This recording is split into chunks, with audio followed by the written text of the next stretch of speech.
हमारे गांव में जहां बागेश्वर है वहां जहां अन्नपूर्णा भंडार, अब आज तक बताया नहीं, अब बता देते हैं। जहां भंडारा चलता है ना अन्नपूर्णा, वहां पहले शमशान था और पूरे गांव के मुर्दा जलते थे और हम वहीं झोपड़ी बना के रहते थे। तो गांव वाले हमसे डरते थे। जहां रात को कोई नहीं जा पाता, ये हल्का सा लड़का, हम छोटे थे 12-13 साल के, तो गांव के लोग आते थे हमारे पास, बोले तुम यहाँ मरघट पे रहते हो शमशान में। और झोपड़ी थी, कोई आता नहीं था, चेला वेला ज्यादा थे नहीं। शनिवार मंगलवार को पहले बढ़िया दिन थे, 40-50 लोग आते थे, दिन भर दरबार लगता था और रात को जो है तमाशा होता था। एक आध भूत मिलता था, वैसा नहीं, आदमी में, तुम गड़बड़ मत समझना, आदमी में, उसी में बढ़िया हम रात निकालते थे। बढ़िया बढ़िया धूना जल रहा, चाय की चौकड़ी चली है, 4 बुढ़े गांव के हमारे चेला थे, उन्हीं को हम ज्ञान देते थे। एक बड़े जवान कहलाते थे, अभी भी हैं वो, अब थोड़ा मिलना कम हो गया। अब क्या बताएं, जब से टीवी में आ गए सब हालत खराब है। इसलिए तो हम शादी नहीं कर रहे कि जब टीवी में ये हाल है तो बीवी के बाद क्या होगा।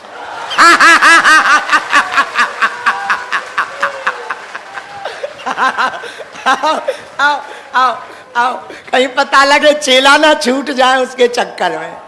आओ आओ, आफत हो जाएगी, इसलिए आओ। खैर इतना डरते नहीं है, क्योंकि हमने अपनी नहीं सुनी, किसी की क्या खाक सुनेंगे। तो हनुमान जी की कृपा, तो शमशान में बहुत आनंद लिया। एक दिन गांव के लोग आए, बोले गुरुजी आप गांव नहीं आजकल आ रहे हो, गांव आओ चाय पी जाओ, पहले आप गांव में आते थे चाय पीते थे। हमने कहा क्या आना, अब एक दिन तुमको ही यहीं आना है। उस दिन के बाद पूरे गांव में हल्ला हो गया कि बाबा सटक गया। हमने कहा भला हुआ, कम से कम ये समझ लिया भला हुआ, कम लोगों का आना हो गया और मजा। तो कई बार हम ऐसी खाजें इसलिए उपद्रव करते हैं ताकि जिनका हम पे भरोसा है वो टूट जाए, हमें मजा आता है। इसमें हमें बहुत आनंद आता। आओ तो वेलकम, न आओ तो भीड़ कम। तो इस बार का कार्यक्रम भिवंडी मठ थाने का सनातन बागेश्वर बालाजी के मठ का बेहद सफल रहा। अब हम अक्टूबर में पुनः आएंगे तो एक ही झंझट पाली हमने हॉस्पिटल की भर, बाकी तो मस्त राम मस्ती में ना। काय को लगे भाई, ते आ गई लगाने आई है का। जितने में काम चले उतना ही बोलना चाहिए। तो भगवान की बड़ी कृपा, भिवंडी मठ में हम अपने पागलों को मिल पा रहे। अब नाना काहे को लगे, उनका भला हो, जो हमें बुरा बोलते हैं उनका भी बढ़िया है, कोई काम ही नहीं है बोलने वालों के पास। कम से कम भारत में हम हैं तो बोलने के लिए उन्हें। इस देश में ये तो तुम्हें गर्व होना चाहिए कि तुम्हारे गुरु के पीछे इतने लोग लगे, फिर भी तुम्हारा गुरु दहाड़ रहा है।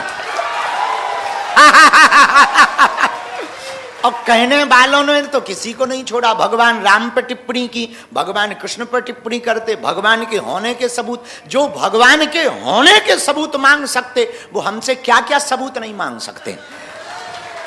तो कहने दो बेटा, तुम हमारी कोई निंदा किया करे ना, तुम और अपनी श्रद्धा मजबूत करना।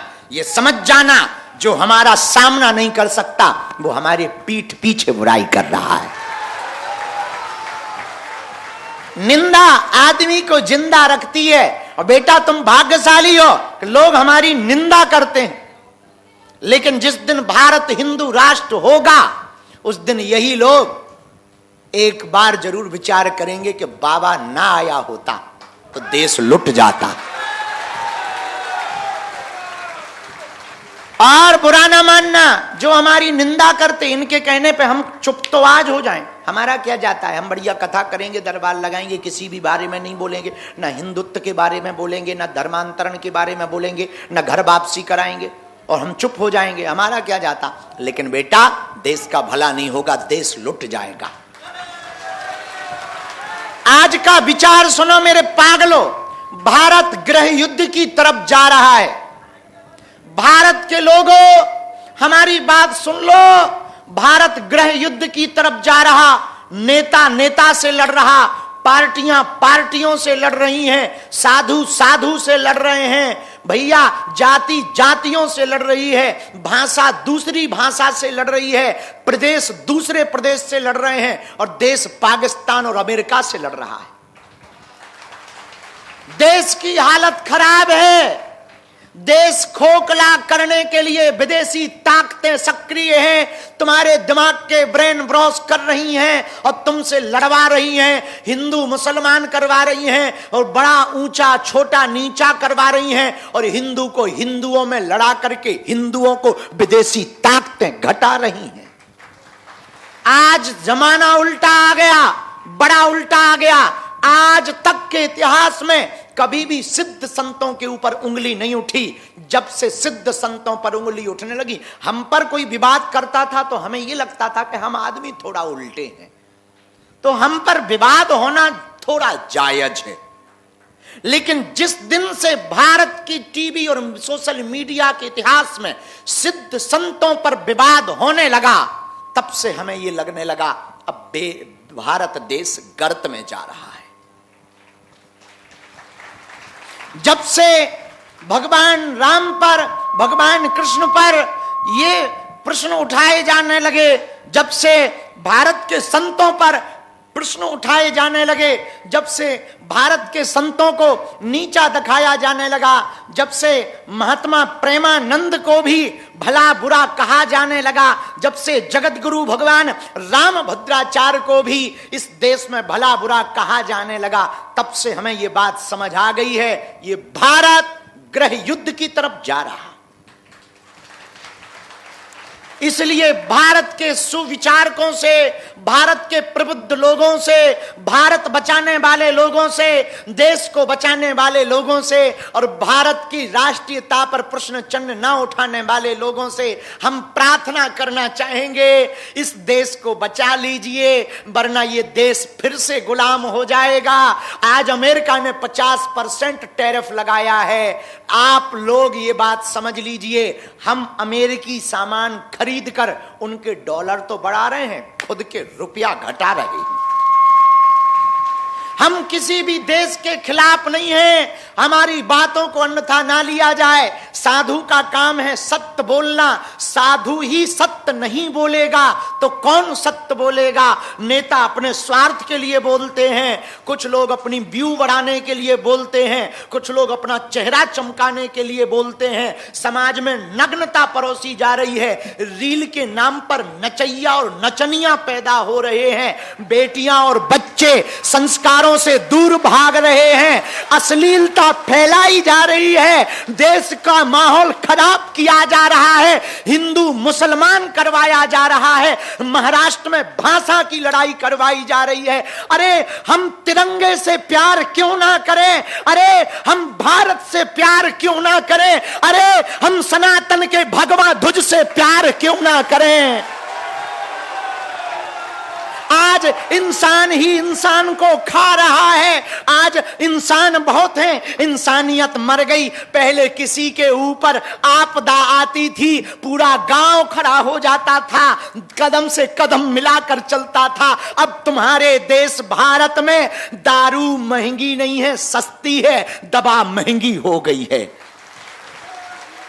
अब तुम्हारे भारत में कंट्रोवर्सी, आजकल बेरोजगारी पर चर्चा नहीं होती, देश को बढ़ाने पर चर्चा नहीं होती, युवाओं के बुद्धि शुद्धि पर चर्चा नहीं होती, संस्कार सुधार पर चर्चा नहीं होती, लेकिन तुम्हारी सोशल मीडिया पर दो बाबाओं को लड़ाने पर चर्चा होती है।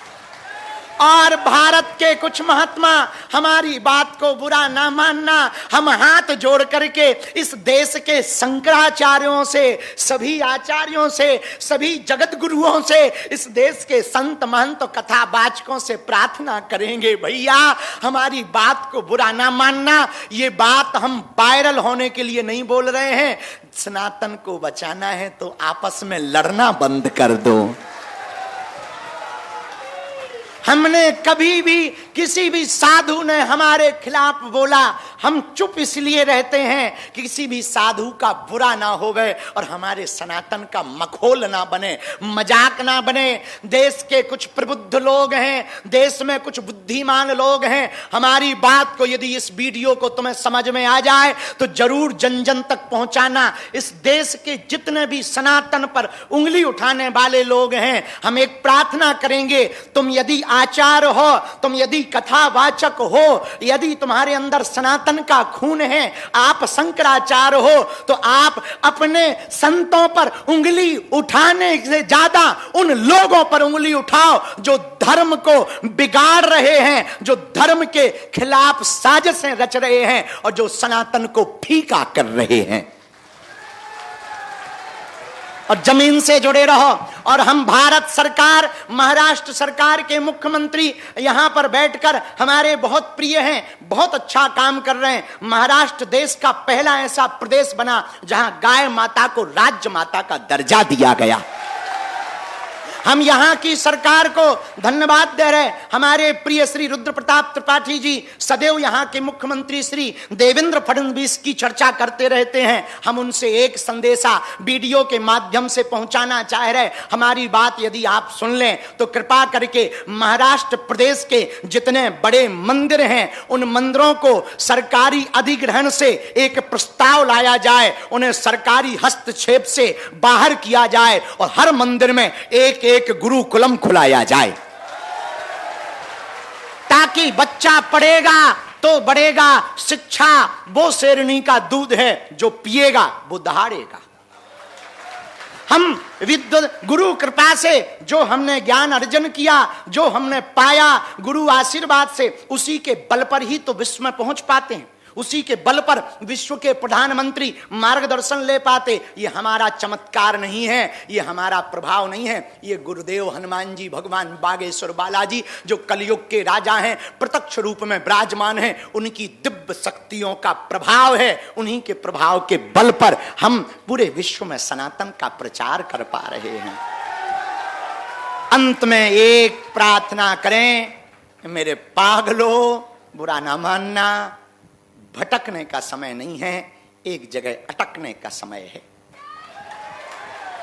भटकोगे, हमने बहुत भटका, तुम्हारी तरह हम भी भटके, तुम्हारी तरह हम भी बहुत जगह गए, तुम्हारी तरह हमने भी विपत्तियां देखी, तुम्हारी तरह हमने भी रातें सुनी देखी, हमने तुम्हारी तरह हमने भी बरसात में कीचड़ देखा, तुम्हारी तरह हमने भी अपने घर में त्योहारों पर खुशियां नहीं देखी, हमने भी अपने बचपन को मारा, हमने भी अपने मन को मारा, हमने भी अपने भोजन को त्यागा, हमने भी अपनी नींद को त्यागा, लेकिन कभी भी हनुमान जी की सेवा नहीं छोड़ी। अंत में ये कहना चाह रहे, यदि तुम बजरंग बली को नहीं छोड़ोगे वो तुम्हारे दिन बदल देंगे।